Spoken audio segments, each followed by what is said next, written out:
ధనుస్సు విరిచి సీత మనసు గెలిచి కనులు కనులు కలిపి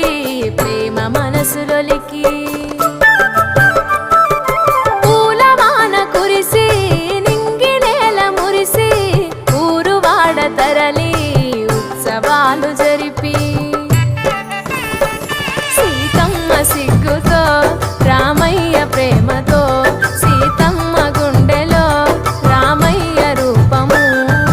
నిండు నూరేళ్ళు వర్ధిల్లాలని జనసంద్రం ఏడు జన్మాలు ఏకమవ్వాలని కలకాలం ఈ ఇద్దరు ఎల్లప్పుడు ఉండాలి సంతోషం కళ్యాణం కమనీయం